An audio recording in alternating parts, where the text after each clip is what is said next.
amigos do programa Globalizando, estamos iniciando mais uma live especial para você. Muito obrigado pela preferência de sintonia, de companhia, você que está conosco. O programa Globalizando é um projeto de extensão do curso de Relações Internacionais da Universidade da Amazônia. O nosso interesse é levar temas de relevância internacional e trazer essas discussões também para o nosso âmbito nacional, regional e local. O programa Globalizando, ele sempre busca temas que possam interessar também você no seu dia a dia. Esse projeto de extensão que já está há 10 anos, a gente já leva para você uma série de informações e durante a pandemia a gente ficava só na rádio, parou na rádio e começou as lives aqui pelo Facebook. E deu tão certo que mesmo que depois, tendo voltado para a rádio, todo sábado, 9 da manhã, a gente manteve de 15 em 15 dias essas lives e pode ajudar você a refletir sobre temas muito importantes. E hoje nós iremos falar de um tema que eu acho altamente relevante, primeiro porque na terça-feira passada a gente comemorou o Dia do Médico. E a nossa equipe de produção pensou, por que não falar do médico, da medicina, da qualidade de vida, de humanização, a importância do médico em tempos tão difíceis, inclusive com relação à pandemia, com relação aos cuidados da saúde. E para isso a gente convidou um amigão, uma pessoa que eu reconheço que é alguém de grande competência para falar no tema. Eu estou me referindo ao doutor Zanderson Lima. Ele é graduado em Medicina pela Universidade do Estado do Pará e atualmente residente em Psiquiatria pela Fundação Hospital das Clínicas Gaspar Viana.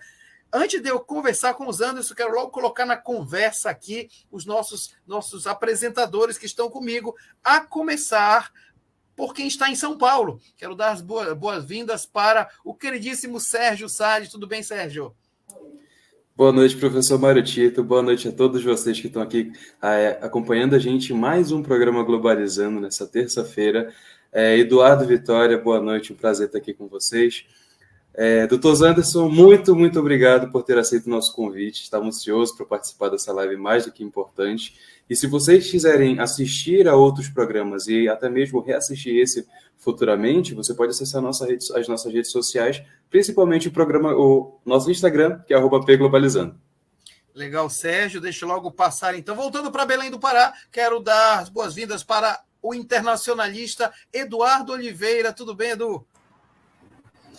Olá, professor, boa noite a todos que vocês estão nos acompanhando aqui em mais uma live do programa Globalizando. Zanderson, a gente estava batendo um papo aqui no backstage, conversando já sobre um pouquinho que a gente vai falar nessa live. É um tema super importante, então uma dica é você conseguir acompanhar até o final. E se você quiser acompanhar esses e outros programas, outras produções fora o Globalizando Live, você pode ir lá no nosso Twitter, @pglobalizando.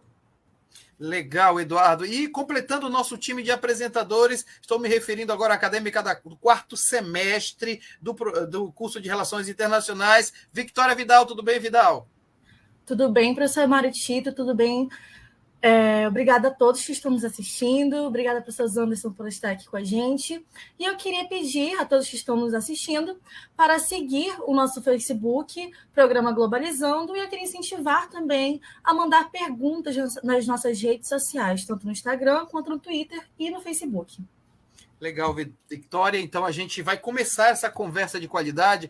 Zanderson, uma coisa que eu acho interessante para começar a nossa conversa mesmo. A medicina é uma prática antiga da humanidade, o cuidado com o doente, as doenças e tal. Como é que você se sente envolvido como profissional num mundo marcado por tantas doenças que vão desde o físico até o psíquico? Bom, primeiro, boa noite. Em primeiro lugar, ao professor Mário, quero agradecer desde já o convite. Também estendo boa noite ao Sérgio, Eduardo, à Vitória e a todos que estão nos acompanhando pela internet, pelas redes sociais. Quero agradecer desde já o apoio da equipe e também por esse convite, por poder participar dessa conversa com vocês.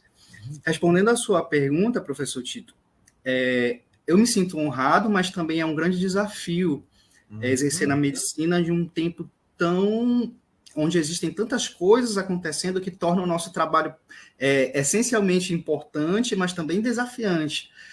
Nós acabamos de passar por um evento global, né, de grande impacto, que foi a pandemia, da Covid-19. Na verdade, ainda estamos atravessando, né, porque a pandemia ainda não acabou. E, além da pandemia, nós temos as consequências que ela trouxe nos mais variados campos, né? Dentro do campo social, nós temos, né, infelizmente, o aumento de muitas pessoas que estão passando necessidade, né? E isso também interfere no processo saúde e doença, pessoas que vivem em insegurança alimentar, pessoas que vivem até em situação de fome mesmo, isso aumentou muito na nossa sociedade, nós estamos vendo, acompanhando diariamente nos noticiários e ao nosso redor também, então isso impacta no processo de saúde e doença. Além dos efeitos pós-Covid, né, nós vimos que existem efeitos do vírus no organismo que podem demorar algum tempo, fadiga crônica, alterações no sistema nervoso central, alterações de cognição e outras coisas que ainda estamos descobrindo. Então, realmente foi algo que mudou muito a nossa sociedade, mudou as nossas relações, mudou a forma de fazer medicina. E falar de medicina e qualidade de vida, eu diria até, professor Tito e demais colegas, que é um grande desafio hoje em dia, porque infelizmente, nós vivemos num país, né, que, como eu disse, os dados recentes mostram que cerca de 60 milhões de pessoas vivem em insegurança alimentar, dessas aproximadamente 15 milhões em insegurança grave. Nós vivemos em um país em que, infelizmente, 130 milhões de pessoas não têm acesso a saneamento básico. Então, assim, mesmo que a medicina esteja evoluindo, é difícil a gente falar de qualidade de vida quando a gente ainda não consegue oferecer o básico para a população. É difícil a gente falar do progresso da medicina, é difícil a gente falar das novas técnicas, quando, na verdade, a gente não consegue oferecer o básico para que o indivíduo tenha uma qualidade básica de vida, né? Então, assim, realmente é um desafio, resumindo tudo isso. Muito legal, olha, vai ser uma conversa muito interessante, porque a gente vai tentar abranger aqui e receber também as suas perguntas, os seus comentários ao longo da nossa live. Deixa eu logo passar a palavra para o Sérgio Salles, porque já tem perguntas chegando, né, Sérgio? Exatamente, professor. A gente tem uma pergunta que vem direto do nosso Instagram e foi feita pela Fernanda Rosa. Fernanda, muito obrigado pela sua participação. A Fernanda quer saber o seguinte: qual a posição da medicina moderna em relação à medicina alternativa, como, por exemplo, a fitoterapia? Dr. Zandes. Muito interessante, porque algumas pessoas pensam que a medicina moderna ela é avessa, né, às técnicas tradicionais, ao conhecimento tradicional. E, na verdade, isso não é verdade. Na verdade, a Organização Mundial de Saúde ela recomenda desde a década de 80 que sejam reforçados os estudos dentro da fitoterapia, né, que, para quem não tem conhecimento do que se trata, é o uso de princípios ativos oriundos de produtos vegetais para o tratamento de determinadas doenças. O que acontece? Infelizmente, a gente não tem ainda uma quantidade de estudos que nos deem uma segurança para utilizar diversas medicações, né, diversos extratos vegetais, já na prática clínica, mas nós já temos diversos outros produtos que são já incorporados de uma forma mais sólida, né? Por exemplo, a valeriana, que é utilizada como tratamento adjuvante para a ansiedade, a Actácia racemosa, que é utilizada também no tratamento adjuvante dos sintomas do climatério. Então, assim, qual é a parte fundamental da incorporação da fitoterapia? É que tem estudos, né, que tornem seguro esse uso. Por quê? Quando eu ofereço, por exemplo, chá de uma planta, mesmo que haja um determinado princípio ativo conhecido, eu não estou fornecendo somente aquele princípio ativo, eu estou oferecendo todas as substâncias que se encontram naquela planta. É seguro? Essas outras substâncias são seguras? Em termos de dose, eu estou oferecendo uma dose segura para o paciente? Porque quando eu ofereço um medicamento, por exemplo, um medicamento da farmácia, eu sei a dose que eu estou utilizando, eu sei onde vai ser o metabolismo daquela substância, eu sei qual é o percentual que é biodisponível, né? Qual é o percentual daquele princípio ativo que vai chegar na circulação. Quando eu apenas ofereço a planta, sem um estudo e sem um devido processamento, eu não tenho controle dessas variáveis. Eu não sei quanto eu estou fornecendo. Eu não sei quais são as outras substâncias que estão ali. Então, esse uso ali pode ser perigoso. Então, a ressalva que eu faço é essa, né? Não é que a fitoterapia seja ultrapassada, não. Mas realmente carecemos de estudos que utilizem esse conhecimento tradicional, sobretudo no nosso país, que é um país rico em biodiversidade, rico em conhecimento tradicional. Precisamos de mais estudos que sustentem e que tornem essa prática mais segura, certo? Para que a gente possa incorporar ela na nossa prática clínica. E uma coisa muito importante, queridos, é que existe uma diretriz do Sistema Único de Saúde, existe uma diretriz do SUS, que ela tem por objetivo fazer essa incorporação da fitoterapia na farmácia do SUS. E o objetivo é justamente não apenas estimular as pesquisas, mas também fomentar a produção, né? Atuando até com os pequenos agricultores, com as regiões extrativistas, fomentar realmente a produção, atuando em todas aos níveis, né, de produção, para que esses medicamentos fitoterápicos possam ser incorporados no SUS e no uso do Sistema Único de Saúde. Infelizmente, né, volto a dizer, devido a... Nós acompanhamos os cortes de pesquisa que aconteceram recentemente, então, assim, infelizmente, esse programa acabou não caminhando como deveria, né? Houve realmente uma estagnação nos últimos anos por conta desse problema das pesquisas, dos cortes de recursos, mas nós esperamos que em breve isso possa ser retomado, possa avançar para que essas práticas possam enriquecer mais o arsenal terapêutico do nosso SUS. Eu tenho até uma história, se tiver um tempinho... Vamos lá, 30 segundos. Uma história interessante para contar. Um paciente que uma vez eu atendi, que era um paciente diabético, que ele tinha interrompido o tratamento para fazer uso de um chá. E ali naquele momento, né, eu não disse para ele, não proibi de tomar o chá, eu apenas orientei que o ideal seria unir as duas terapêuticas, né? Porque quando eu verifiquei, a diabetes dele estava descompensadíssima. E ali naquela conversa, onde eu fui mostrando para ele da importância das duas coisas, ele uniu as terapêuticas e conseguiu fazer o controle. Então, eu acho que é uma questão da gente acolher o conhecimento popular e também trazer aquilo que a medicina tradicional tem para oferecer de benefício para a população.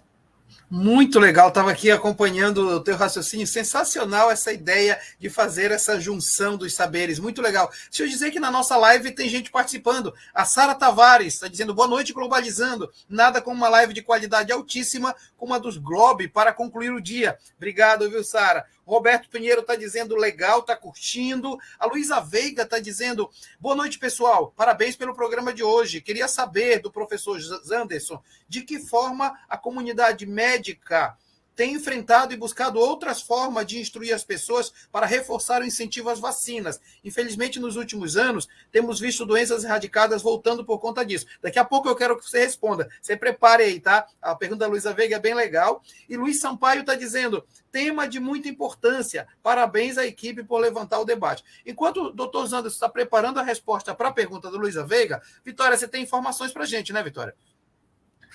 Tem informações chegando diretamente da Arábia Saudita, do jornal Araba News.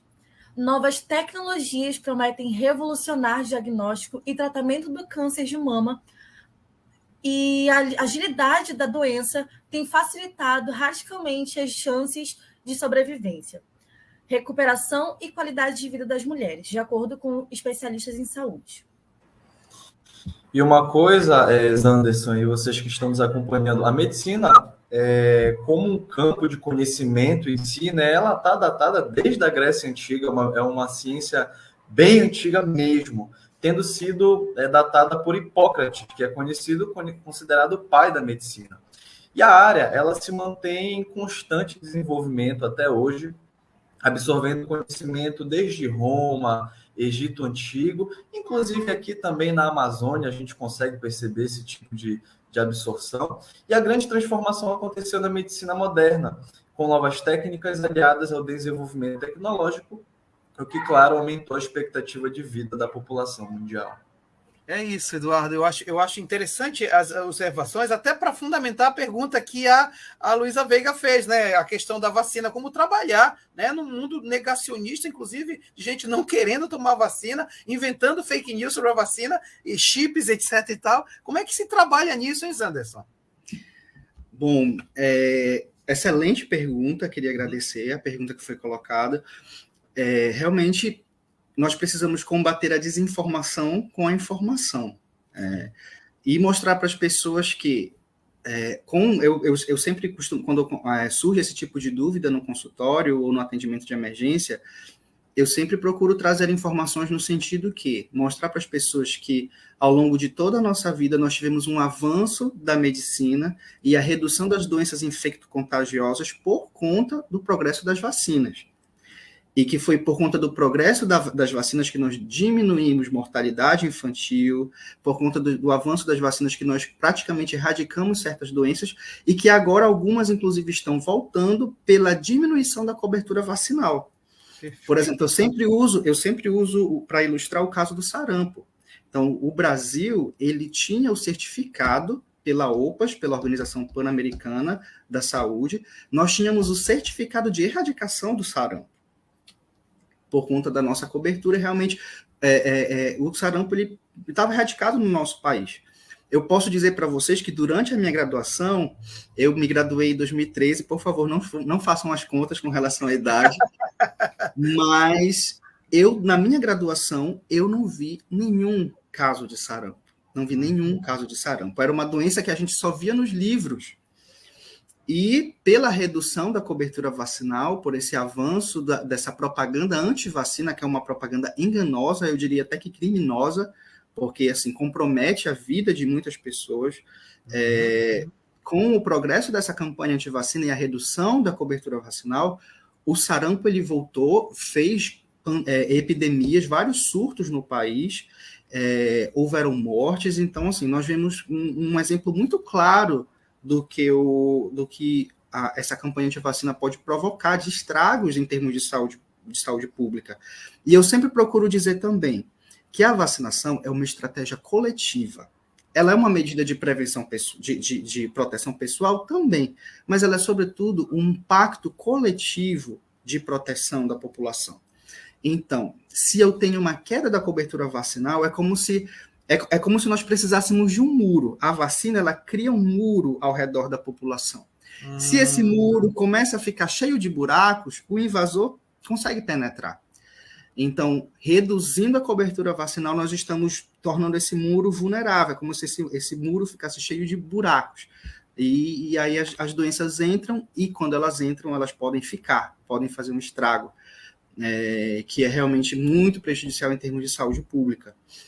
E, assim, como eu falei, é sempre tentando, com a informação correta, combater esse tipo de pensamento. É interessante, porque olha só, né, Sérgio, Eduardo, Vitória, não se questionava a vacina antes. O ponto é esse, né? A gente, quando é criança, vai recebendo vacina. Lógico, eu mais que vocês, porque eu recebi até uma que tinha até um revólver que vinha aqui, assim, né? Que me deixava a marca. Mas toda criança levava. E aí, Eduardo, Sérgio, Vitória, entrou essa história, né? Então, isso depõe contra a própria qualidade de vida, né? Não sei, Eduardo, Sérgio, Vitória.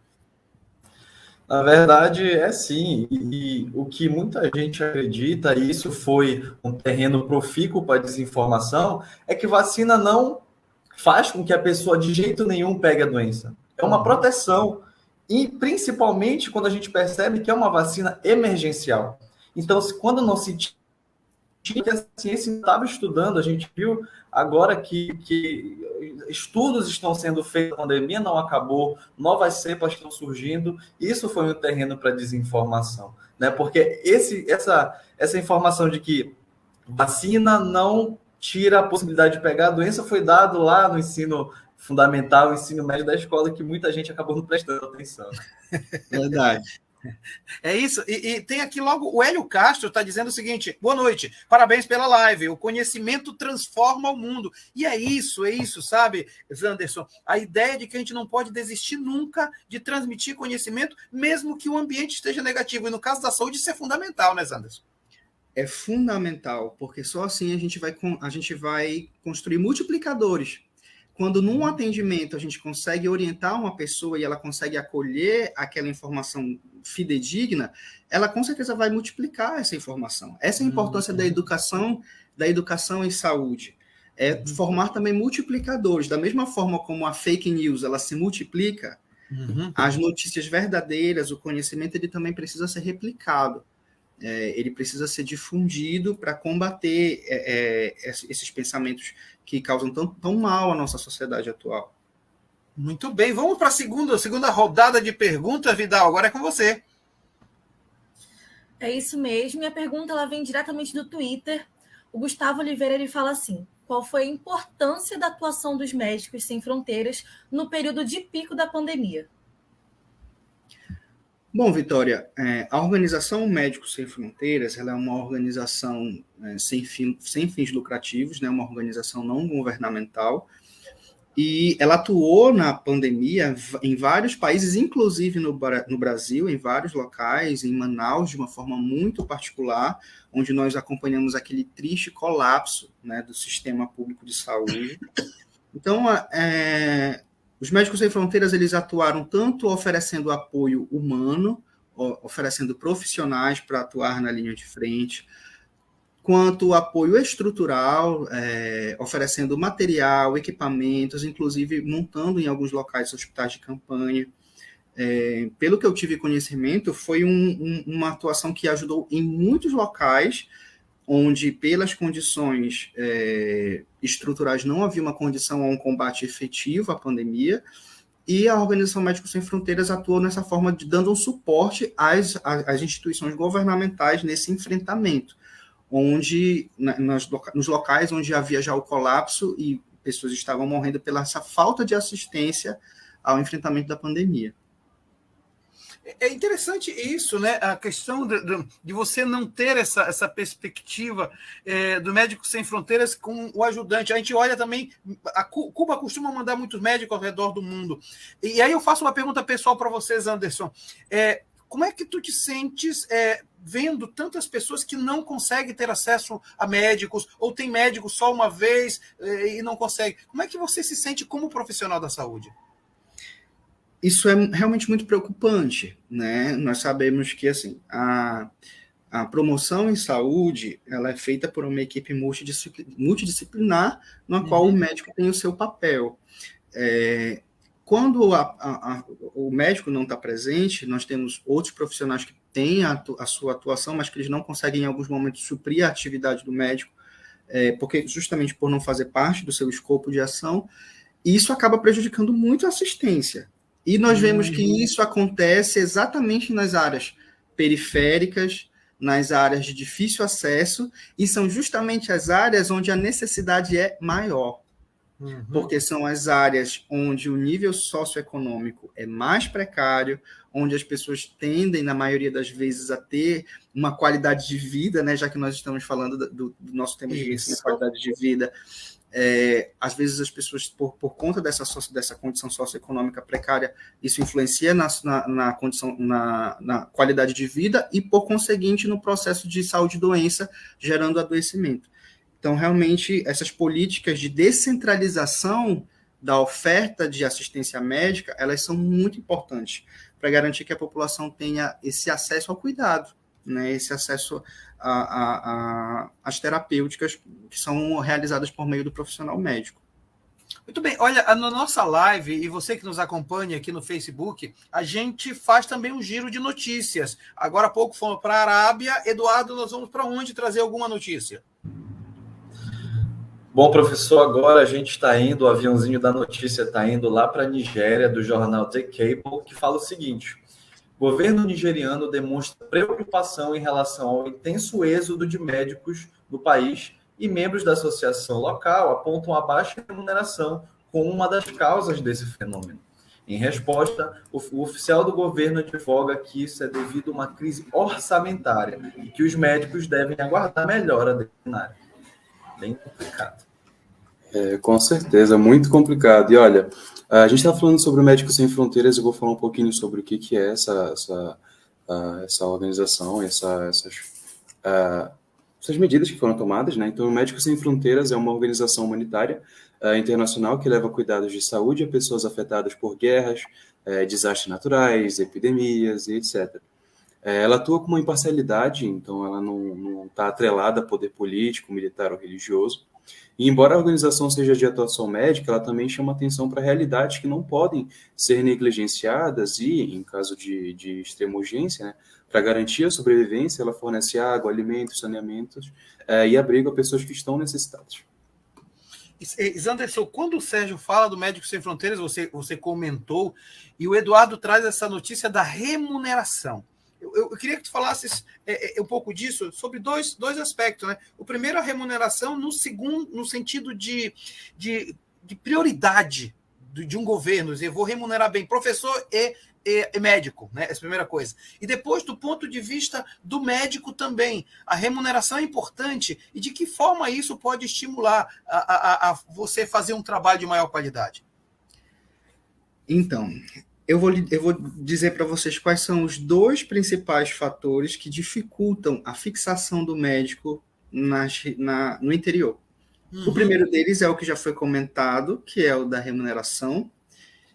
Infelizmente, eu vejo isso com muitos colegas que às vezes recebem propostas de trabalho no interior, às vezes propostas que até no primeiro momento podem parecer até atrativas. Quando esses colegas chegam no interior, eles não recebem nada daquilo que é combinado, os atrasos de salário. Então, isso realmente é um desrespeito ao profissional, por isso muitos profissionais acabam preferindo não trabalhar no interior. Uhum. E o segundo fator é a estrutura para a assistência. Nós temos muitos locais no interior onde a estrutura de assistência é muito precária. Perfeito. Isso primeiro frustra o profissional, porque ele ali não se sente mal em não conseguir realizar uma assistência adequada, e por outro é perigoso, né? É um risco para o profissional, é um risco legal para o profissional se submeter a um local de trabalho onde ele não consiga exercer uma medicina de qualidade, onde ele esteja colocando em risco a vida de outras pessoas e colocando em risco o seu exercício profissional. Então, nós realmente temos esse desafio, infelizmente, que realmente precisa de medidas governamentais que forneçam ao médico uma questão financeira que seja atrativa, porque, enfim, para o médico deslocar da sua cidade, do seu grande centro, para o interior, ele precisa de um atrativo profissional para isso, inclusive financeiramente, mas também precisa de uma garantia para que ele tenha condições mínimas de exercer a sua profissão com dignidade e conseguindo fazer um serviço adequado para a população. Muito legal. E aí, tem um comentário aqui muito legal, quero agradecer a Janaína Carvalho. Obrigado, Janaína. Tema de grande importância sendo comentado pelos melhores. Parabéns aos envolvidos. E aí, Zanderson, vem uma questão que para mim ela é bastante sensível, né? As pessoas, elas necessitam do médico. E, ao mesmo tempo, o médico não pode trabalhar sozinho. Porque você falava na equipe multidisciplinar, de alguma forma, né, você precisa trabalhar com profissionais de várias áreas e daí sair efetivamente um trabalho de melhor qualidade, né? Exato. Inclusive, dentro da minha área de atuação, que atualmente é a psiquiatria, atualmente como médico residente, nós vemos muito que realmente o trabalho multiprofissional ele é essencial. Eu trabalho com psicólogos, com enfermeiros, com terapeutas ocupacionais. Não se promove saúde sem essa equipe, né? Perfeito. E cada um tem o seu papel dentro da equipe e os papéis eles são complementares. E é muito bonito uma equipe onde cada pessoa reconhece o seu papel, cada pessoa desempenha o seu papel com maestria. É como se fosse uma orquestra. Para que a orquestra tenha o som bonito, cada pessoa precisa tocar ali bem o seu instrumento afinado, né? Então, quando cada membro da equipe entende o seu papel e realiza ele de forma bem feita e de forma harmônica, só quem ganha é a população, só quem ganha é aquele público que está sendo assistido. Então, realmente, é fundamental para a assistência em saúde a multidisciplinaridade. E eu vejo isso, né, Sérgio, a importância de ter profissionais muito bem qualificados, conscientes do que fazem, ser apaixonados pelo que fazem, né? Até porque, Sérgio, antes do teu comentário, a Hiro está dizendo, a Larissa Hiro Schemberg está dizendo o seguinte: acho incrível como a carga horária dos agentes da saúde para atender a galera do interior. Minha sogra é pediatra e às vezes ela fica até 23 horas atendendo gente do interior. Sérgio, se não tiver paixão, lógico, tem que ter o salário importante e tem que ter a paixão. As duas coisas são importantes, né, Sérgio? Com certeza, em toda a área de atuação, né, a gente precisa gostar do que a gente faz para fazer bem.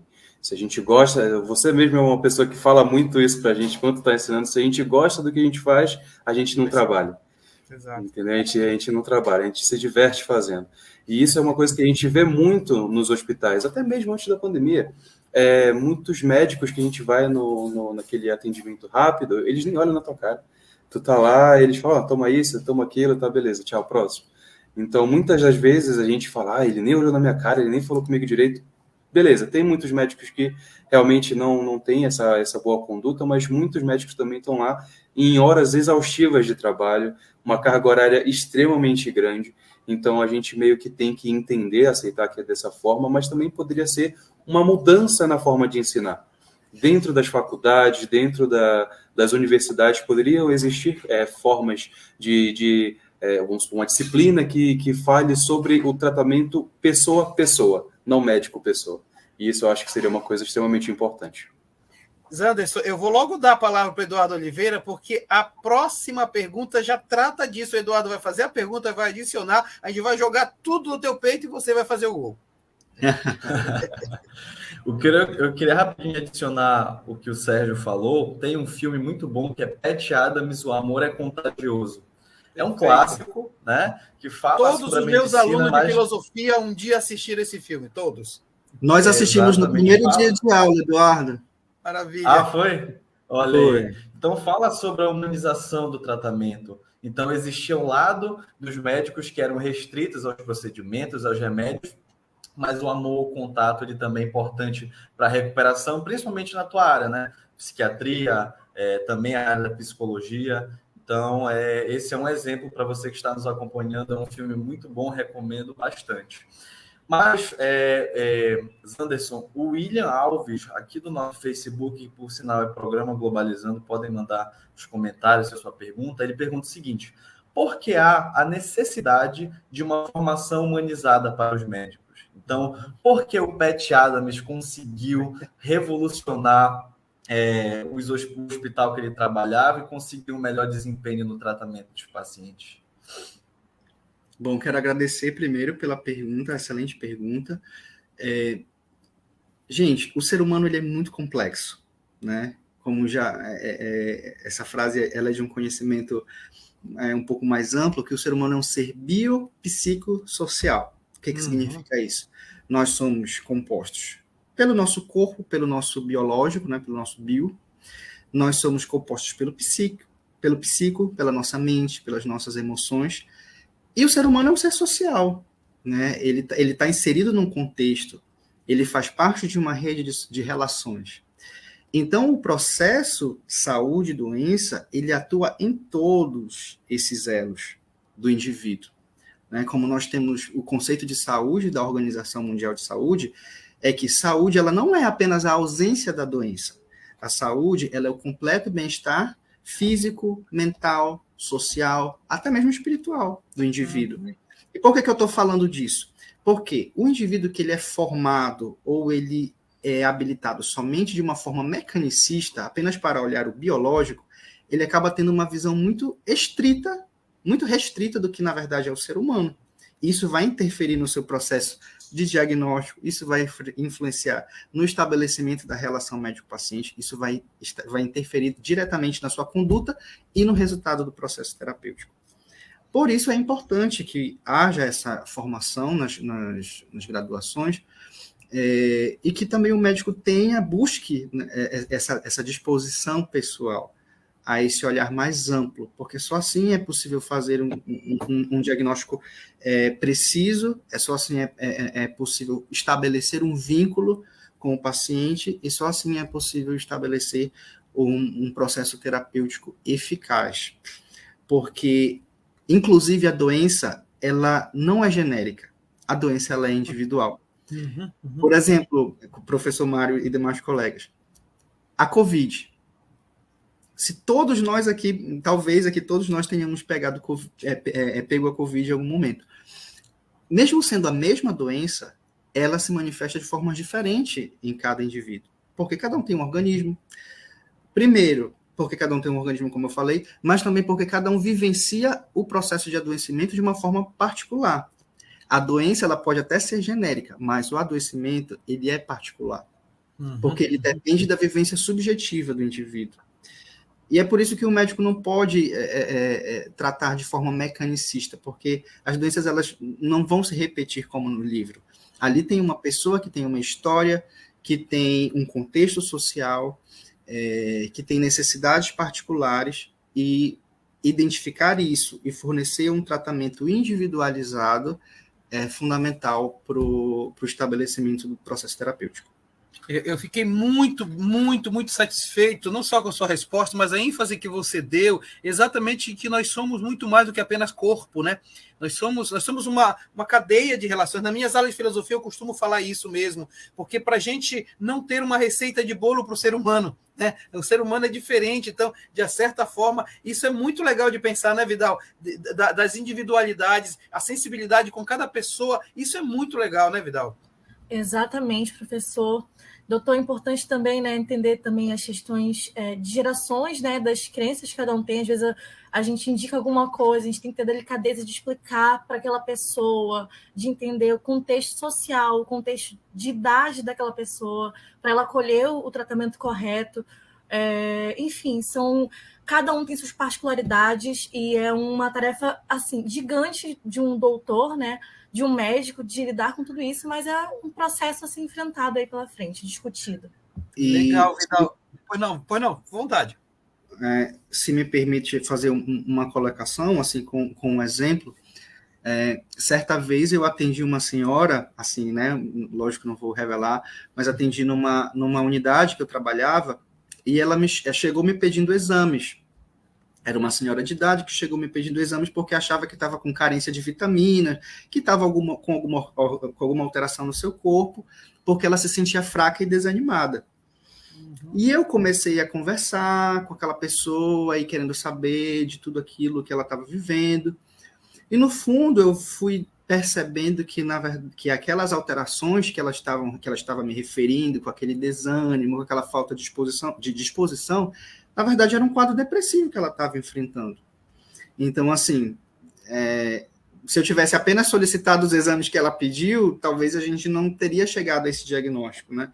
Mas ali precisou uma escuta e precisou um olhar que, na verdade, ali havia uma pessoa que estava sofrendo, né? Ali havia um sofrimento emocional que estava causando algumas manifestações somáticas, como a gente diz, né? Com algumas manifestações no corpo. E, gente, como isso é frequente? Como isso é frequente, como nós vemos todos os dias nos atendimentos de emergência, tanto na emergência clínica, mesmo como residente de psiquiatria, eu atuo em emergência clínica ainda. Então, como nós vemos o sofrimento da mente causando o adoecimento do corpo. E vice-versa também acontece. Então, realmente, nós precisamos estar atentos a tudo isso. Se nós olharmos apenas de uma forma mecanicista ou querendo repetir a receita do bolo, como o professor Mário colocou, realmente a gente vai deixar passar muita coisa despercebida. Então, muito legal. Muito legal isso, eu tô aqui vibrando com as suas falas, porque de fato era isso que a gente queria no programa Globalizando. Olha, você está no programa Globalizando, que é um projeto de extensão do curso de Relações Internacionais. O que isso tem a ver com Relações Internacionais? Tudo, porque Relações Internacionais acaba de alguma forma refletindo sobre todas as realidades humanas, trazendo o internacional para o local. Quantas coisas nós já falamos aqui. Quero aproveitar para dar boa noite para Karen, que está dando boa noite para a gente. Nós estamos hoje conversando com o doutor Zanderson Lima, ele é graduado em Medicina pela UEPA e atualmente é residente em psiquiatria pela Fundação Hospital de Clínicas Gaspar Viana. É interessante também ele falar que nós vivemos num corpo social e, por exemplo, a Covid, de falar, a Covid levou 700 mil pessoas, não multiplique isso por 10, porque ela de alguma forma levou também 10 pessoas que estiveram com essa pessoa, ou seja, quantas pessoas foram impactadas com as mortes, né? A gente vai falar daqui a pouco sobre isso também. Eu queria só dar a palavra logo para o Sérgio, né, Sérgio? Porque tem informações aí para complementar, a gente vai continuar conversando com o doutor Zanderson aqui. Exatamente, professor. A gente tem uma notícia que vem direto da China, do jornal Global Times, e ela diz o seguinte: o ministro das Relações Exteriores chinês, Wang Webin, afirma que a China está com total confiança para vencer a batalha contra a Covid-19. Em entrevista, o ministro disse que a Covid-19 ainda é uma emergência de saúde pública e que a China tem acompanhado de perto o desenvolvimento da pandemia e que o país dará contribuição na solidariedade. E é isso mesmo. E trazendo agora um pouquinho para cá, para as Américas, eu queria explicar para vocês o que é o Plano Energético da Organização Pan-Americana da Saúde. E ele é um instrumento que aborda as estratégias da OMS e dos seus países membros frente à saúde pública. E é nesse documento que é listado os objetivos da Agência da Saúde para as Américas. E para a área da medicina, a organização orienta que os estados desenvolvam sua capacidade de criação, de transferência científica e incentivam a ampliação dos acessos, né, aos serviços de saúde de qualidade, a medicamentos e a vacinas essenciais e prioritárias. Antes de eu entrar nessa questão, Zanderson, um pouco dessa cooperação na Américas e outros países, tem uma coisa aqui da Luísa Veiga que eu acho importantíssimo, gostaria do seu comentário. A Luísa Veiga está dizendo o seguinte: tendo essa visão humanizada, imagino também a necessidade que os profissionais da saúde têm de terem um suporte psicológico, com tantos cenários delicados que encontram ao longo do dia. Queria seu comentário sobre esse comentário da Luísa Veiga tão legal. Excelente comentário da Luísa. Infelizmente, na pandemia, nós adoecemos muito enquanto profissionais de saúde. Não foi fácil ver todos os dias as perdas, não foi fácil todos os dias se sentir impotente diante de um inimigo desconhecido, sem condições, muitas vezes, de prestar uma assistência adequada. Não foi fácil perder colegas, porque nós perdemos colegas. Eu falo isso até um pouco emocionado, porque lembro de um colega que perdi, um colega de trabalho, minha dupla de escala de plantão, eu perdi na pandemia, foi muito difícil. Então, assim, realmente, nós profissionais sofremos muito. Os índices de burnout, de depressão, de ansiedade, até mesmo de tentativa de suicídio foi muito elevado entre os profissionais de saúde durante o enfrentamento da pandemia. E, realmente, como a Luísa muito bem colocou, é fundamental que os profissionais da saúde, independente da área, não apenas da área médica, busquem esse apoio psicológico. Porque nós lidamos com o sofrimento diariamente. Sim, nós lidamos com o sofrimento das pessoas, seja ele de que nível for, seja ele de nível físico, de nível psicológico. E se nós não tivermos o cuidado, nós vamos absorvendo isso, tal como uma esponja, né? Nós vamos absorvendo esses sofrimentos e isso causa também um adoecimento para a gente. Por isso é importante esse suporte emocional, para que a gente também aprenda a lidar com as nossas questões. Exato. A relação médico-paciente, ela não é passiva, né? Ali, naquele momento, seja numa consulta ambulatorial, ou seja no consultório de emergência, naquele 1 minuto, como o Sérgio falou, que às vezes é a consulta, naquele momento existe uma troca. Existe uma troca de emoções, existe um relacionamento. Muitas vezes o paciente projeta sobre o médico as suas expectativas ou as suas frustrações, que é o que a gente chama de transferência, né? Às vezes o paciente projeta sobre o médico as expectativas de um pai, de uma mãe. Às vezes o médico também projeta sobre o paciente, ele também devolve, que é o que a gente chama de contratransferência. É a relação humana tem troca, né? Tem troca de emoções, tem troca de afeto. Então, isso pode ser positivo, isso pode ser negativo em alguns momentos, né? Pode ser conflituoso, enfim. Então, nós profissionais precisamos também cuidar muito da nossa saúde mental. E por isso precisamos de apoio. Antes de passar a palavra para a Victória, eu tenho 3 comentários aqui muito legais que tem a ver com isso que nós estamos conversando aqui, que, aliás, eu estou adorando essa live, porque a gente precisava de uma live assim, viu? Falar um pouco dessas situações. A Alciane Dias está dizendo o seguinte: obrigado, Alci. Boa noite. Que tema importante para ser discutido, ainda mais nesse período que a saúde, principalmente a psicológica, é tão desvalorizada. Foi o que o Anderson falou agora há pouco. Já a Agatha Poliani está dizendo o seguinte: tema muito importante para ser refletido. Temos que valorizar a saúde cada vez mais e não esquecer de eleger aqueles que a protegem. Parabéns ao programa por trazer a discussão. Então, quem protege a saúde deve ser realmente nosso representante. E a Camila Nery está dizendo, em tempos de comercialização da saúde, debater a humanização desses profissionais é essencial para valorizar e compreender as demandas suas e dos pacientes. Comentário muito interessante, né, Vitória? É isso mesmo, professor. E eu queria também comentar sobre o assunto que a gente estava falando com o doutor. Assim, um assunto que eu vi pouco sendo discutido, mas a pandemia foi um impacto para todos que estão na área da saúde, mas principalmente para aqueles que acabaram de se formar e já se viram de frente com esse cenário, sem pouquíssimo tempo para esse preparo, ou sem ter muita experiência em lidar com esse caos que foi a pandemia, né? Não que os médicos antigos tenham tido essa experiência com relação à pandemia, mas pelo menos com determinado certo tipo de caos que situações limite, né? Exatamente. E assim, a pressão que foi. Eu tenho muitos amigos que, não só os médicos, né, mas os enfermeiros também.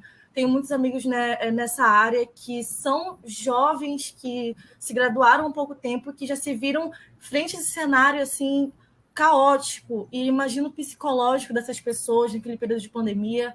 É assim um assunto a ser muito delicado, né, no meio disso tudo, e um assunto para ser pautado também, que eu vi pouco sendo pautado.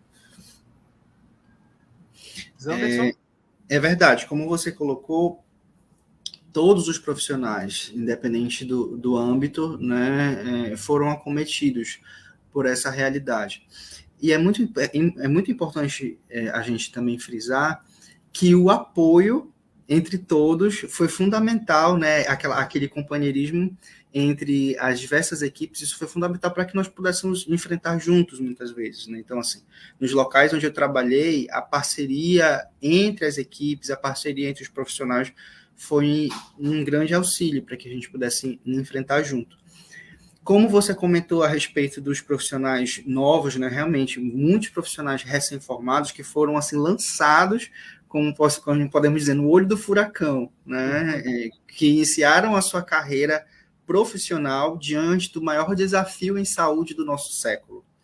Isso não é qualquer coisa, né? Isso realmente é um desafio muito grande, mas que, assim, diante daquela circunstância de uma escassez de recursos humanos absurda, realmente não tinha outra alternativa, né? Nós precisamos contar com todos. Nós precisamos contar com os mais velhos, nós precisamos contar com os mais novos, e foi muito bonito ver. Nossa, mais uma vez eu me emociono, assim, foi muito bonito de ver profissionais mais antigos também, que mesmo sabendo que eram parte do grupo de risco, arregaçaram as mangas e foram à luta, porque sabia que precisava. Era uma guerra, e na guerra vai todo mundo. Na guerra vai o novo, na guerra vai o velho, porque tem um inimigo em comum, há um inimigo em comum que precisa ser combatido. E realmente foi bem desafiante, sobretudo para os novos, mas eu vi também muita gente nova que, assim, atuou de forma brilhante, que mesmo com os desafios foi crescendo, foi aprendendo. Eu tenho uma máxima de vida que eu trago comigo, que eu me ajudou já em vários momentos, que a maior professora se chama necessidade. A maior professora se chama necessidade. Então, assim, naquele momento de necessidade, muitas vezes você precisava aprender, porque ali era você. E se não fosse você, não ia ter outra pessoa. Então, assim, a necessidade ensina muito, e eu tenho certeza que muitos profissionais saíram, mesmo os recém-formados, mesmo os mais novos, saíram engrandecidos dessa experiência da pandemia, e que vão levar com certeza para o resto do seu exercício profissional. Muito legal o depoimento do Dr. Zanderson aqui na nossa live do programa Globalizando. Estamos falando de medicina e qualidade de vida. Lembrando que na última terça-feira falamos do Dia do Médico, e é muito legal ver essas reações. Lógico, a pandemia não acabou, mas aquela fase mais crítica, ela passou, e muitos conseguiram sobreviver exatamente pelo apoio de equipes médicas, de médicos profissionais da saúde em geral. Isso é muito legal. Olha só, Zanderson, o nosso programa Globalizando, ele na verdade começa lá na rádio, né? E na rádio continua, está quase 10 anos lá, e aí a gente tem uma playlist lá, enquanto a gente conversa tem música e tal. Aqui não dá, porque sabe como é que é, né? O Facebook não permite, o YouTube também não. E aí eu quero chamar a Alice Caroline, ela vai entrar agora para falar um pouco da playlist do programa Globalizando. Ela que é da equipe da playlist. Tudo bem, Alice? Oi, gente, boa noite. É um prazer estar aqui. Vim falar um pouquinho da nossa playlist de hoje, que passa pelos países que mais remuneram até os países que menos remuneram profissionais da área da saúde. Então, a gente tem como os que mais remuneram a Bélgica, a Austrália, o Canadá, Cuba. E dentre os que menos remuneram são a Polônia, o Afeganistão e a Turquia. E a gente sempre termina a nossa lista passando pelo Brasil. Como é que foi pesquisar esse assunto, hein, Alice? E até porque vocês não só pesquisam a música, precisam entender o contexto, né? Fazer essa pesquisa. O que é que te trouxe? Sim, foi muito importante. Eu descobri dados que eu não sabia. Fiquei chocada com o não aparecimento de alguns países que se dizem tão desenvolvidos, mas não estavam tão no topo da lista assim. E foi bem interessante. Alice, quando o pessoal quiser, então, ouvir a playlist, deve buscar isso onde? Onde é que vai estar disponibilizada a playlist? A gente está disponibilizado nas principais redes de streaming de música, né? Então tem no Spotify, no Deezer, no Apple Music, no YouTube, onde você preferir escutar. Muito legal. Alice, desejo sucesso no trabalho da playlist. Muito obrigado pela participação, viu? Obrigada, gente. Boa noite, uma ótima live. Um abraço. Boa noite, Alice. Alice. A equipe de playlist é uma equipe muito boa. Eu sempre digo que é a nossa viagem pelo mundo da música e quanto aprendizado a gente tem, até porque a gente é meio que eurocêntrico, estadunidense-cêntrico, né, Eduardo? E a gente esquece que essas músicas, essa cultura, ela se dispara. Quanto é bom fazer esse aprendizado, né, Eduardo? Sem dúvida, inclusive o Brasil está aqui. O Brasil tem diversas músicas, norte, sul, nordeste, centro-oeste. A gente precisa valorizar a nossa cultura. Claro que a gente consegue verificar. Inclusive tem muita música boa que a gente não faz ideia que existe. Muito cantor que tem 100 seguidores, mas que faz uma música sensacional. E está aí a equipe da playlist trazendo essas informações para a gente. Inclusive, tem muita na minha playlist, viu, de todos esses programas aí, muita música boa. Eu também tenho no meu tocador, no meu Deezer, tá toda a playlist do Globalizando tá lá e vale a pena. Recomendo, inclusive a gente vai indicar para os Anderson acompanhar, viu? E olha só, nós vamos entrar no quarto bloco do nosso programa, o último bloco, e o último bloco sempre tem uma pergunta ao vivo. Queria convidar então, Sérgio, você pode fazer as honras da casa, Sérgio? Com certeza, professor. Como você disse, no programa Globalizando ele é um projeto de extensão do curso de Relações Internacionais e a gente sempre tenta incluir todos os nossos alunos, né, de Relações Internacionais da UNAMA, e hoje a gente não podia ficar sem, então a gente vai convidar aqui para entrar aqui para fazer a pergunta ao vivo o Eduardo Umbelino, não sei se ele já vai conseguir entrar agora. Aí, olá, seja bem-vindo, Edu. Eu sou Eduardo, sou acadêmico de Relações Internacionais da UNAMA. E a minha pergunta é o seguinte, qual a relação da indústria farmacêutica com os centros de pesquisa sobre a vacina e onde e quando o interesse econômico da indústria se sobressai ao dever cívico? Bom, Eduardo, boa noite. Então, a relação que existe entre a indústria farmacêutica e os centros de pesquisa, geralmente vinculados a alguma grande instituição de ensino, é porque o que acontece? A instituição de ensino e pesquisa, ela precisa de recursos. Uhum. A indústria farmacêutica, por sua vez, ela precisa daquelas pessoas que já têm aquela expertise, que já têm aquele conhecimento em determinada área. Então, muitas indústrias acabam fomentando essas pesquisas, né, através de patrocínios, que são os recursos que as instituições precisam, enquanto elas se utilizam daquele conhecimento que aquela instituição, aquele órgão possui.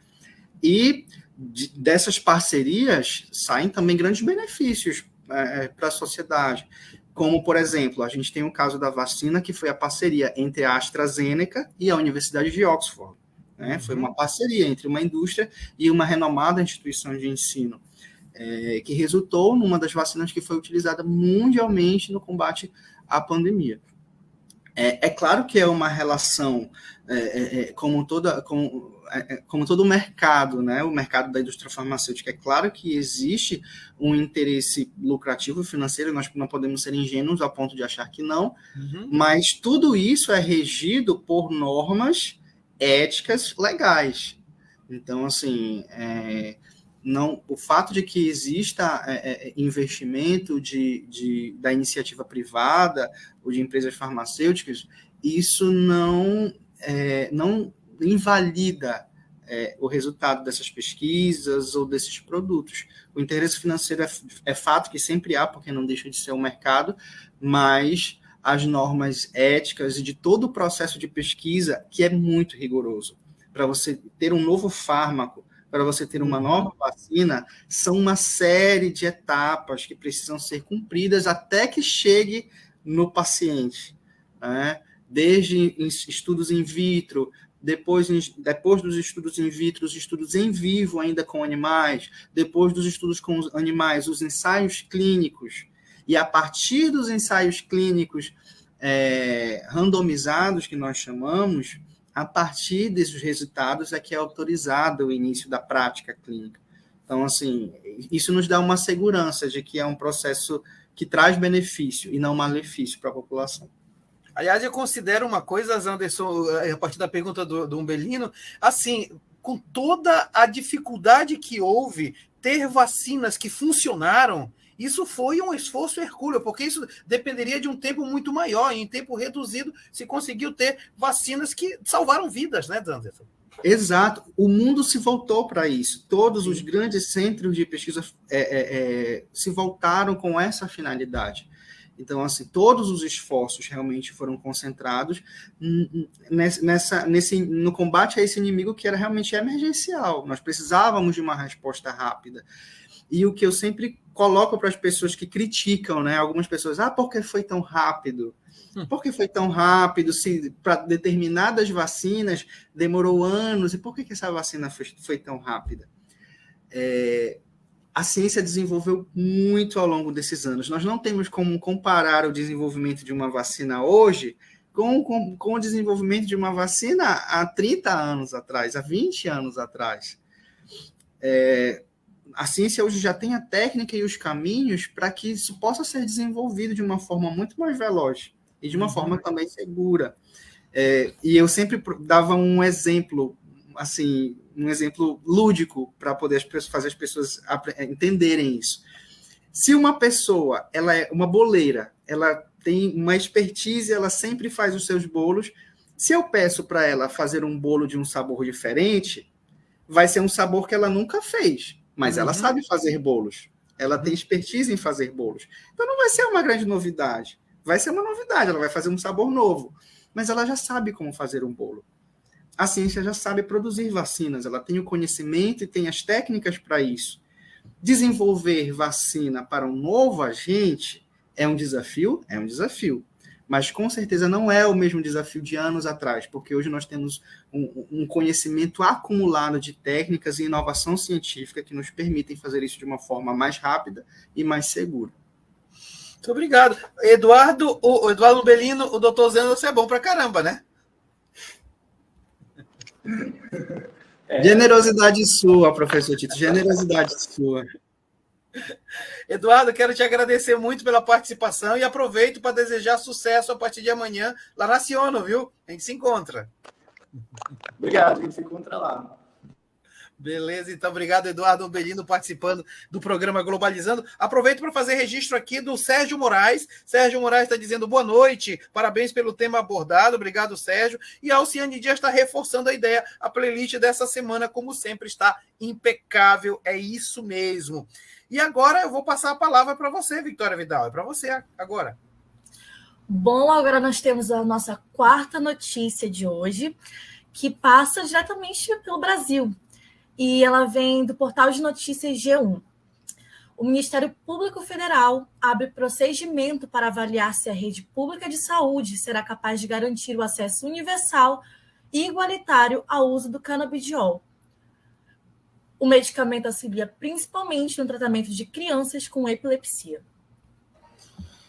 E vocês, recentemente, os médicos no Brasil, eles precisaram se atualizar rapidamente, como o Zanderson bem falou, por conta da pandemia. As consultas remotas tiveram um papel fundamental no combate ao vírus, né? Olha aí o papel da tecnologia. principalmente para assistência a cidades do interior. E especialistas apontam que a telemedicina pode contribuir para a reconfiguração e fortalecimento do sistema de saúde. Entretanto, o Conselho Federal de Medicina só regulamentou a modalidade em maio de 2022. E aí, Zanderson, até pedir para o Luiz Sampaio, que está controlando nosso tempo, nos dar um pouquinho mais de tempo, porque são 3 coisas que eu quero te perguntar em cima do que foi falado, né? Primeiro, da Vidal ter falado sobre o canabidiol, até porque tem uma notícia mais recente ainda, né, sobre essa questão. Depois, o Eduardo, que fala 2 coisas. A ideia de que as consultas remotas acabaram acontecendo por uma necessidade, e como é que você vê toda essa inovação a partir disso que aconteceu, Zanderson? Bom, então, primeiro, respondendo a primeira pergunta sobre a questão do uso do canabidiol, né? Então, o Conselho Federal de Medicina, ele publicou uma determinação que, permitindo, né, normatizando a questão da prescrição para o uso do canabidiol, restringindo algumas situações clínicas específicas, como a epilepsia de difícil controle na infância, causada pelas síndromes de Lennox-Gastaut e esclerose tuberosa. E essa restrição, isso é uma coisa importante de ser dita, como ele colocava na nota, não significa que no futuro não se poderá utilizar para outras coisas. Significa o quê? Que no momento as evidências científicas elas dão mais segurança para o uso nessas situações, para essas enfermidades. E o que acontece é que o que nós viemos vendo na prática clínica, eu costumo dizer assim com uma certa empolgação. Estávamos usando o canabidiol para diversos transtornos mentais e muitos deles ainda sem um nível de evidência que desse segurança, que oferecesse segurança para o seu uso. Então, o que o Conselho Federal de Medicina fez? Consultou a literatura vigente e, de acordo com os níveis de evidência, ele restringiu a essas condições. Mas o que acontece? A sociedade se organizou, várias famílias que utilizam, né, que realizam esse tratamento com o canabidiol, recorreram. O Conselho Federal de Medicina, no primeiro momento, ele decidiu abrir uma consulta pública, onde até o dia 23 de dezembro está aberto para as pessoas poderem participar, sugerindo, colocando seus posicionamentos, a sociedade organizada.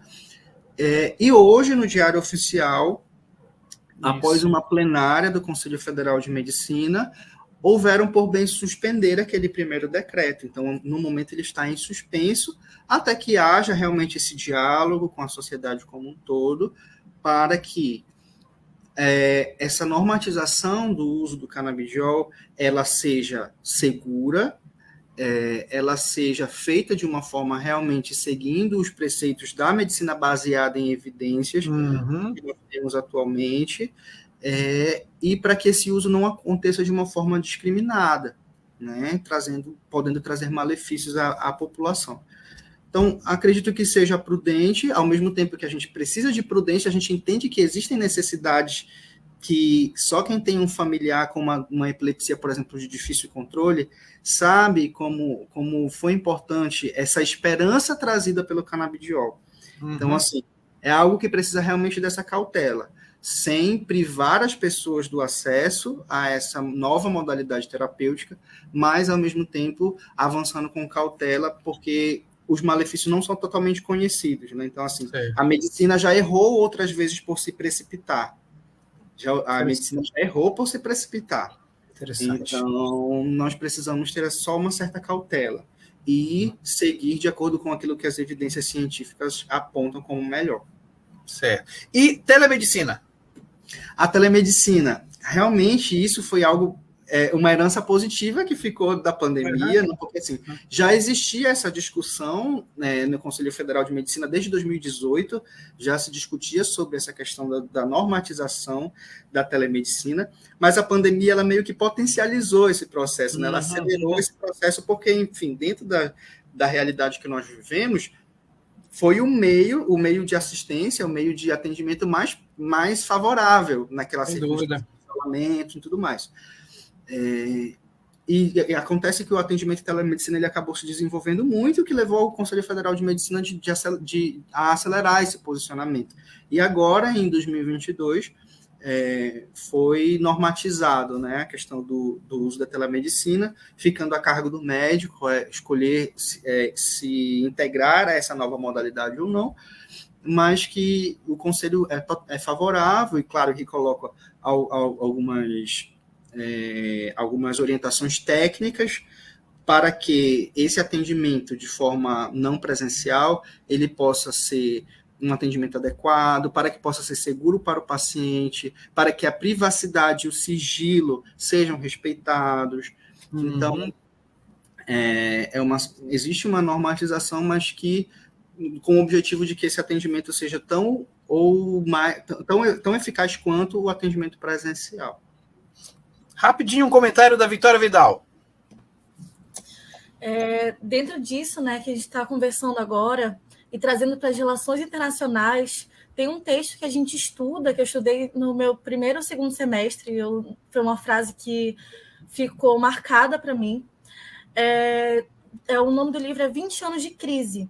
E tem uma parte que ele fala assim: se a sociedade tem uma necessidade técnica, isto serve como impulso maior ao progresso da ciência do que 10 universidades. Então, a gente vê todos esses avanços, né, que estão acontecendo dentro de um contexto ruim, né, mas, assim, é uma necessidade, como diz na frase, técnica da sociedade que acabou acontecendo, e isso levou a muitos avanços, né, em diversos setores da saúde, que é o nosso tema de hoje, mas também em outros setores dentro da sociedade. Legal, nós estamos quase terminando, e antes de eu voltar a palavra para vocês, Anderson, eu quero logo apresentar também um outro projeto de extensão, que sempre abre espaço no Globalizando. O Globalizando, ele vai fazer 10 anos, tem 9 anos já, é um projeto de extensão que reúne quase 40 alunos. Mas nós temos um outro projeto de extensão, que também reúne 30 e poucos alunos, que é o Site Internacional da Amazônia. E para falar sobre o Site Internacional da Amazônia, eu vou chamar um dos moderadores do site, um dos que coordenam o site, que é o Tiago Calerron. Tiago Calerron, ele coordena também uma parte do site. Tiago, seja bem-vindo ao Globalizando. O que é que a gente tem para falar do Site Internacional da Amazônia? Estão me ouvindo perfeitamente? Sim, muito bem. Certo, muito obrigado. Bom, primeiramente, boa noite a todos e obrigado pela oportunidade de expressar um pouco mais sobre o Inter, como o professor falou. Ele se comporta como um projeto de extensão que seria um primo irmão do Globalizando, e o nosso foco, no caso, é produzir conteúdos acadêmicos, só que não por meio só de artigos, por meio de outros formatos também, que estão disponíveis por meio também de músicas, passaportes musicais, enfim, sobre relações internacionais e sua relação com o mundo, porque é o que se estuda. Então, não é algo tão simplório quanto, por exemplo, pegar certas pessoas ou indicar certos nomes e transformar em um artigo em uma teoria.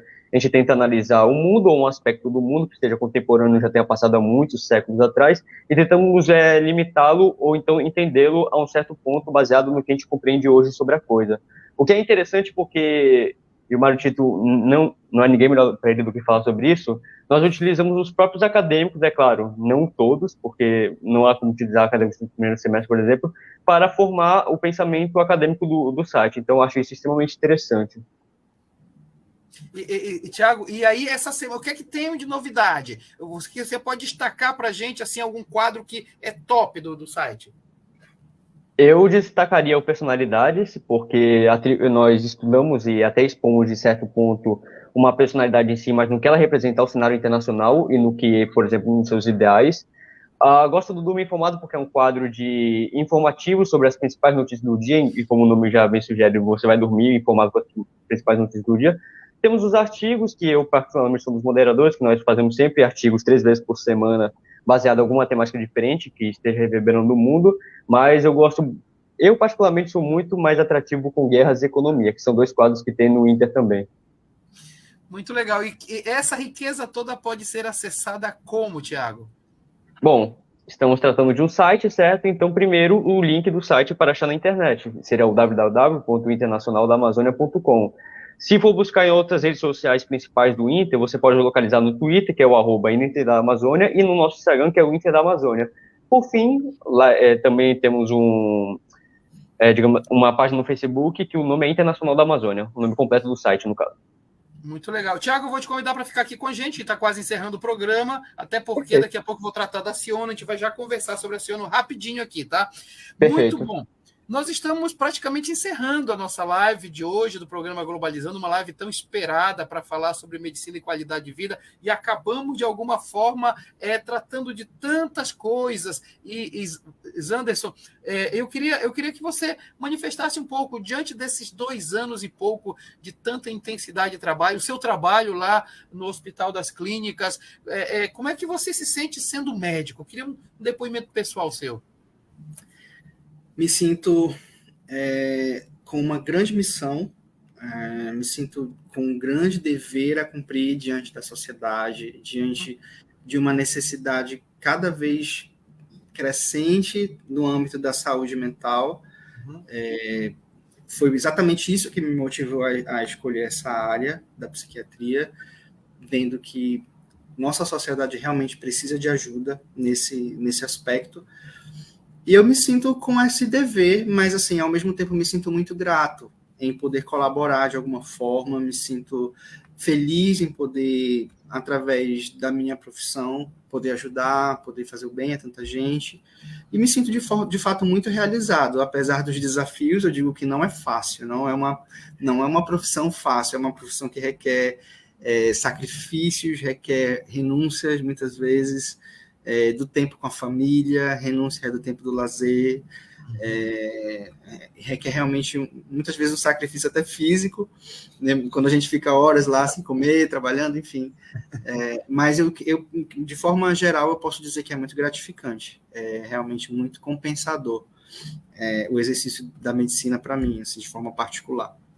Muito legal. Zanderson, antes de eu te agradecer, eu estava esperando esse comentário aqui. Grande abraço para o meu primo querido. Quem manda é a professora Dalva Lima. O Zanderson é primo da professora Dalva de Relações Internacionais. Ela está mandando um abraço. E eu queria fazer isso. E queria te agradecer muitíssimo, Zanderson, porque eu tinha certeza que isso seria uma live que outros vão assistir depois, que fica gravado, fica registrado. Te agradeço demais, porque de alguma forma a gente conversou sobre um tema muito bom e você trouxe uma experiência pessoal maravilhosa. Eu acho que isso que enriquece não só os acadêmicos de relações internacionais, mas todos aqueles que querem fazer a diferença com a sua profissão. Zanderson, muito obrigado, viu? Eu que agradeço, professor Mário, Sérgio, Eduardo, Vitória, Tiago, Larissa, todos com os quais eu tive contato, né, nesse processo. Agradeço o convite, agradeço a oportunidade de ter esse diálogo tão enriquecedor, que foi para mim também, foi um diálogo bem enriquecedor, e estou à disposição para colaborar mais vezes, se assim for, se vocês julgarem oportuno, e quero de fato agradecer pela oportunidade de ter estado com vocês essa noite. Com certeza, e na rádio, com certeza, sendo que você mora em Belém, na rádio vai ser rapidola aí lá na rádio no sábado de manhã. Antes de eu terminar o programa e agradecer quem faz exatamente a equipe toda, eu queria conversar com o Tiago de novo, rapidinho. Tiago, amanhã nós vamos começar o principal evento de relações internacionais, que é a simulação, que é a Ciono, uma simulação da reunião da Assembleia Geral da ONU, e a sua turma, o 6º semestre, é a grande responsável, assim como já foi a turma do Eduardo, a turma do Sérgio, vai ser a turma da Vidal na próxima rodada. Tiago, quais são as expectativas? Fala um pouco do evento, como é que vocês estão se preparando? Certo. Tá, primeiramente, para os que não sabem, né, nós simulamos geralmente a Assembleia Geral das Nações Unidas. E, no caso, essa função, essa responsabilidade fica a critério do 6º semestre, por vários fatores. Primeiro, que já estão mais amadurecidos no curso. Segundo, o pessoal do 8º tem outras ocupações, principalmente com o TCC.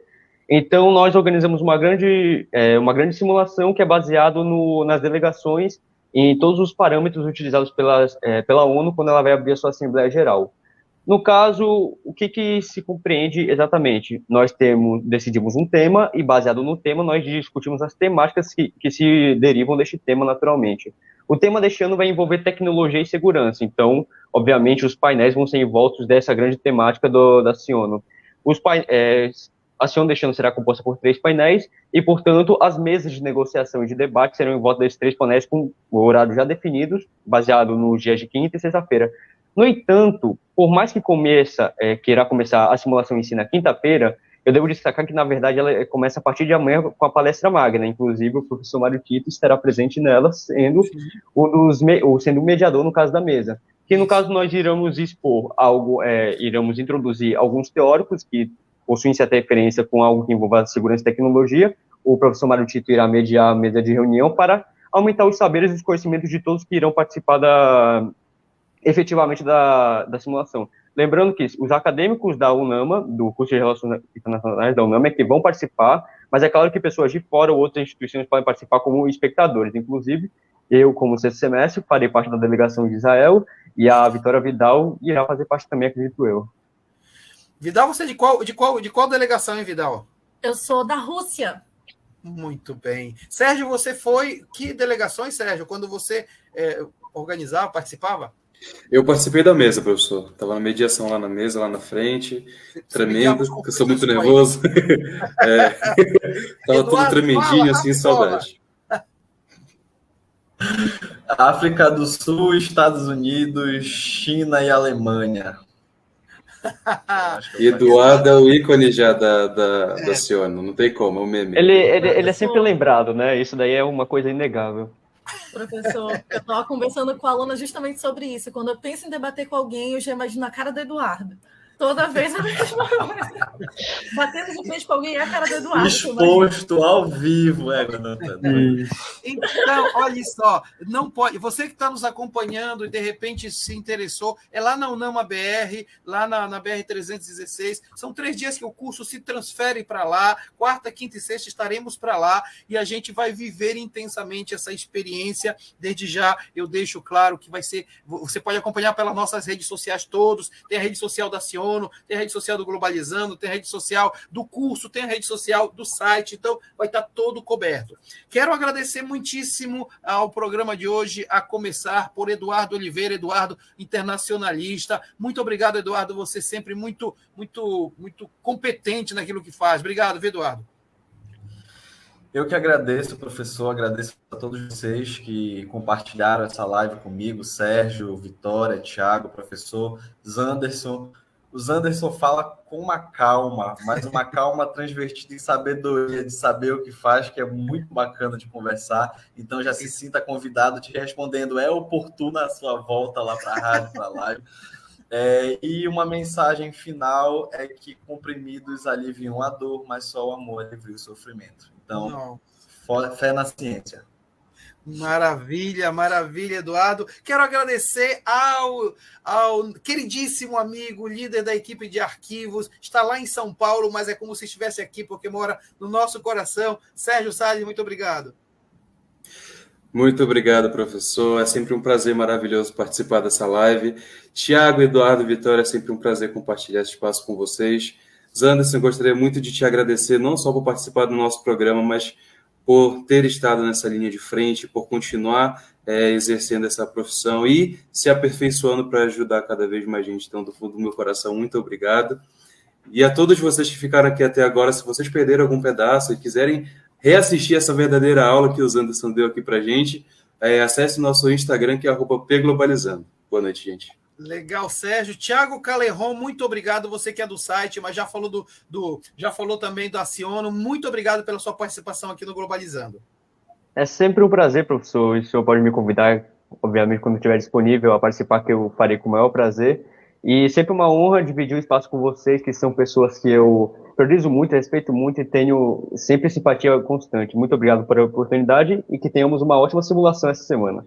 Muito legal, Thiago. E completando o nosso time, obrigado, Victória Vidal, equipe de externas e, acima de tudo, acadêmica do 4º semestre.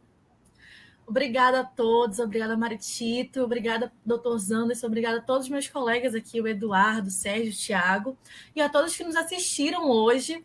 E eu queria falar que foi um papo de extrema qualidade, como sempre a gente tem aqui no programa, e é um prazer participar dessas lives, é um prazer assistir às vezes, é um prazer maior ainda participar, enfim. E é isso, gente, muito obrigada, nos assistam sempre, nos acompanhem em todas as nossas redes sociais. Muito bem, olha só, quero agradecer a quem dirigiu essa transmissão, foi Larissa Hiro Schoenberger, quem esteve na cronometragem direto lá de Foz do Iguaçu, lá da Unila, Luiz Sampaio, obrigado Luiz, no suporte esteve Clara Nunes, nas mídias Heloísa Valente, não se esqueça que no próximo sábado nós vamos falar lá no Globalizando, 9 da manhã, na Rádio Nama 105.5, a importância da agricultura no mundo, muito importante esse tema, e este programa, como foi falado, vai ficar disponível nas nossas várias plataformas digitais. Agradeço a todos.